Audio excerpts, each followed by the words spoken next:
though against Faker. Yeah, I do that too against Faker. You know, Faker watches Demonte VODs. A lot of question marks that are going to come out because it's week 9. And you can see that Huni in particular was frustrated with Echo Fox's losses last week, and he'll be facing off this week against Flame, who had a solid weekend. Very well. We've been talking a lot about how he is kind of the star of this team, and last year he carried a lot and was able to find these picks that really fit him. He hasn't been able to really find replacements for the Renekton and the J4 that he was so successful on last year, but finally brings out the Gangplank, and while every lane will be that carry for the team that they so desperately want. And that's exactly what this team needs to see, right? You've turned locked in for Dardoch. Right. I was going to mention how I like the Zac ban from FlyQuest. No, you don't like that anymore. Take away with avoiding that crowd control. If it does ever tag him, Stunt is going to have to be very good about instantly pulling him out before he can get yanked into the team and put into that rough spot. Huni put back to an empty bottom side, trying to perhaps contest relatively defensive and supportive, then get something like a third item death cap to buff up their shields, but they're going on to him. Oh, it's Papa Chow looking to set this play up as Dardoch comes in with the missile from long, making sure he sets up his mid laner for success. And when you initially have your warrior, so he's kind of doing a little bit of a catch-all. Dardoch decided to go in here onto that Karma, but with the full might of 3 enemy players right there, he makes a serious mistake, and Flame gets the kill for the punish. Oh man, that was Gilius levels. Yeah, that was stuff. He's taking some lessons from his buddies in EU. We'll have to see how that plays out for him. Mid lane tier 1 under some pressure here, nearly taken down. FlyQuest can't quite do it. There. Huni makes his way into the back line, immediately popping the Demonic Ascension, going to be draining HP from everyone around him. They grab the kill onto Onda. They're able to make it 2 onto Stunt, and the counterattack from Echo Fox is there. Flame going to be pulled back by the ported in. You just turn on the ultimate, stand in the middle of multiple people, and survive.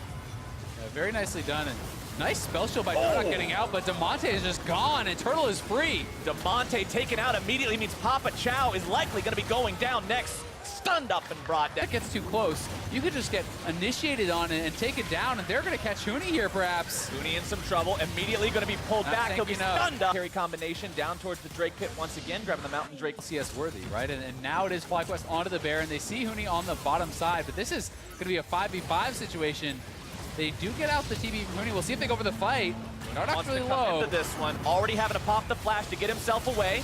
Ornalt flies out, Onda looking to go in, make the play onto Huni, not quite going to find it just yet. If you're stunned, you're essentially like you're those kindergarten kids and you're tied together by the wrist, you're falling down on a real rope. You're not allowed to leave, it's your buddy. As soon as you hear darkness, you can just eat Wild Turtle and the ultimate can expire.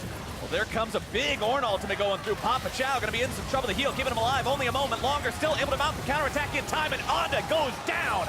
The burst into the damage from Echo Foxes. Now they may be able to find yet another. Oh, there's the ultimate for turns Dardoch. Around quickly, but Dardoch goes too far, and FlyQuest will punish. Huni's already gone. Papa Chow with another big combo. Nicely, as they don't have vision into that bush, and you know that the all you need. They don't bother attacking the ward because that would give away what's happening. They just take the Baron. Opportunity. Stunt gonna get chunked out here, but for Echo Fox, it's all about finding the pick. And right now, they're looking to find the pick on the Stunt, but instead it's going to be Huni, who's maybe tied up a little bit here. Wild Turtle going to be laying down some DPS onto him as Flame provides some cover. Utilizing the ulti, Turtle flashing over the wall, keeping himself safe. But they lose Fly, and Echo Fox has found the fight. Win for FlyQuest, but they need to keep Turtle safe. And again, separating from the team means it could be hard for him to go in. All right, Flame's got the ulti, looking to start things off with that. Papa Chow goes in, finds his way onto Wild Turtle. He's going to be the only one, but a lot of damage coming down onto the back line. Even the front line of FlyQuest is shredded as Echo Fox already claimed. They can push for more. They have more minions coming. We'll see how far they want to take this. It would be risky, but could look to get some Nexus turrets. It looks like they are going to make a call to just back off, but Huni gets a kill onto Fly as well. Stunned, but just watching the pathing, and this is actually the after play as we see Huni probably just going to blast cone over and look for that kill onto Fly. Not able to hit the never move, but the W, nicely done. So if you go down, that's almost guaranteed to be the Baron, but he is running back to the team. They are on this, and it is going down fast. Dardoch is going to have to try to get in there. Demonte warding over. Dardoch pops the ulti. His weight and just keep threatening to start this, and they are on it now. FlyQuest has spotted it, but can they get in there for the steal? The Ornn ulti not able to be used and fired back. Dardoch secures the Baron for Echo Fox, but can they get themselves away? Flame's gonna be taken down, he goes too far forward.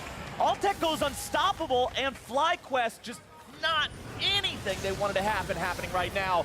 Wild Turtle forced to be saved right now as Dardoch makes his entry with that ultimate. Going to be in the middle of the fight. The double kill over to Altec.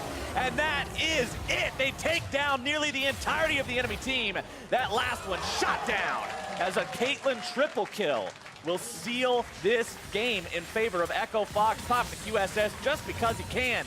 They're on to the Nexus. It was rough for a while, but this is why this is a playoff team. Echo Fox just peel them apart, not able to ever get that proper fight that they wanted. FlyQuest will fall, and Demonte and Papa Chow are going to get their LCS win.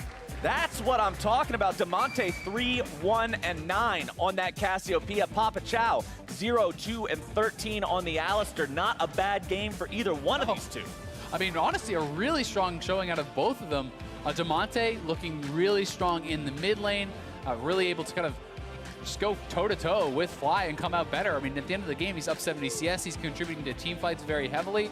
And Papa Chow was looking quite decisive in a lot of those fights, finding the engages, finding the way to keep Turtle out or to kill Turtle in those fights was so critical. And this is a pretty impressive game where you sub in two people, and it's not about Dardoch, it's not about Huni, it is about the bottom lane that has been struggling, it is about the success of their mid laner.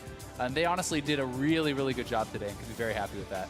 Echo Fox played it very well. They played it very coordinated. They bought the time they needed, but on the flip side of the coin, FlyQuest, we talked at the beginning of this game, Azael, it will live and die by their coordination around Turtle, by their ability to turn him into that juggernaut that just destroys the entire enemy team. And in so many critical moments, the team wasn't on the same page.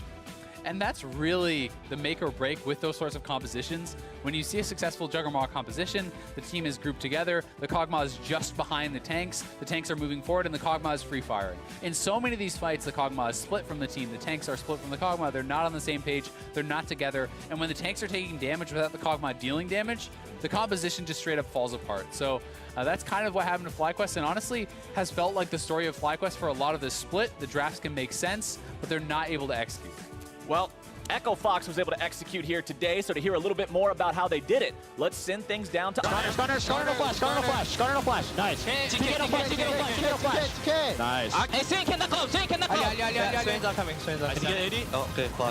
Okay, now Kenny Pedal.